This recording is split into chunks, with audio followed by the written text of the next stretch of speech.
My name is Kat, and today I will be reviewing Passenger by Alexandra Bracken, and also doing a Passenger-inspired challenge. So this video is being sponsored by Disney Hyperion, and it's coming to you in two parts. Part 1 is going to be a spoiler-free review of Passenger by Alexandra Bracken, and for Part 2, I've been challenged to round up some of my favorite books that take place in different countries and different time periods. So if you liked Passenger, then you might like some of these other books, and if you liked any of these other books, then you might want to check out Passenger. So let's begin with the review of Passenger. This is the first book in a duology, and it just came out on January 5th. We follow a girl named Etta who is essentially kidnapped by time travelers and blackmailed into finding this object that another traveler hid somewhere in the world at some point in time. So it's not just figuring out where this object is,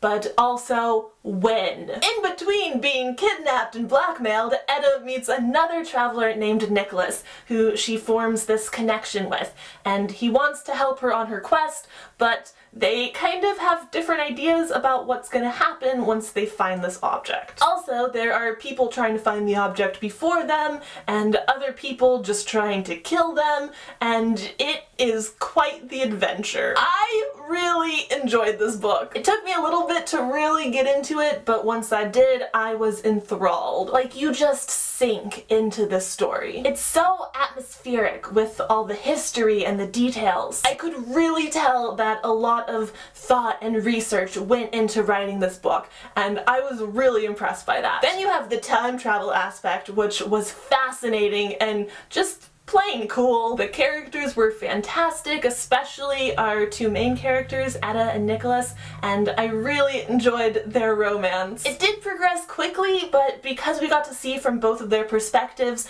I believed it. Like, I understood it. I felt it. And even though there is an immediate attraction, there is still plenty of great conflict in that relationship. Like, they're from different time periods, they're from different worlds, and they each have their own goals and their own completely separate lives in their own timelines. Overall, again, I really enjoyed this one. It has great characters, an epic story, a very rich and well-developed world, and after that ending, let's just say that I cannot wait to get my hands on book 2. So yeah, if that sounds like something you might be into, then I do really recommend this book. And if you've read this book and you want to know a bit more about my spoilery thoughts, then you should definitely tune in to the BOOKSPLOSION live show at the end of the month. Relevant details in the description down below. And now we move on to part 2 of this video. So the idea here is that we're going to be traveling the world and/or traveling through time. Basically, I'm just gonna share with you guys some other books I enjoyed that either take place in different countries or take place in different time periods. Or maybe both. So first up, we are going to Wales, and also the past, with Miss Peregrine's Home for Peculiar Children by Ransom Riggs. This book takes place mostly in Wales, though we do visit other countries throughout the series, and it also takes place mostly in the past. Like Passenger, this book has a very cool method of time travel, and also a very cool juxtaposition of a contemporary character in a historical setting. Next up, we're traveling to New York in the 1920s with The Diviners by Liva Bray. Now in this book, we do stay in one location, in one time, but like Passenger, it has a very atmospheric setting, and it's so rich with the history and the details. You really feel like you're in 1920s New York, or at least what I imagine 1920s New York to be like, as I have not personally been there. Yet. I might learn to time travel, you don't know. Next up, we're stopping by Prague with Daughter of Smoke and Bone by Laini Taylor. This is another book that stays in one time period. It takes place mostly in modern day Prague, but it does have a very epic feel to it. Like, there's still a lot of history in this book. And aside from starting in Prague and visiting several other European countries throughout the series, we also travel to a whole new world. A dazzling place I never knew. I have talked about this series a lot. Like, it's one of my favorites of all time, and I mean like up there in the top 3. Beautiful writing, epic story, amazing world.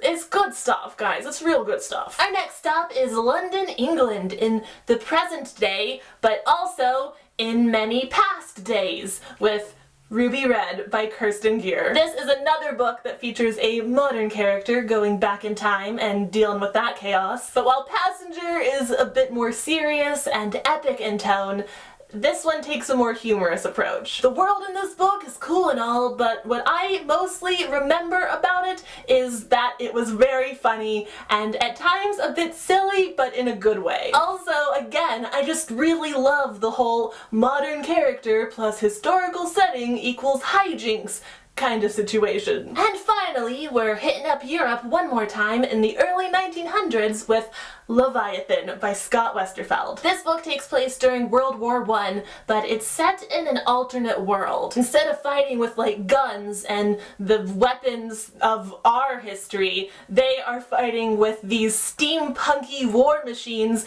and genetically modified creatures. Like all the other books mentioned in this video, this one has a super cool world. Like, I am such a sucker for great world building, and then you throw in an amazing storyline and awesome characters, and it's just, how can you resist? How can you resist? Seriously though, like, why have you guys not yet read all of the books I've mentioned in this video? I mean, statistically, at least a couple of you probably have read all of these books. So, congratulations! You win my approval. Anyways. Alright, that is it. That is all I had for this video today. Thank you so much for watching. I hope you enjoyed it. I hope you have a great night, and I will have another video up soon, so I will see you then. Goodbye!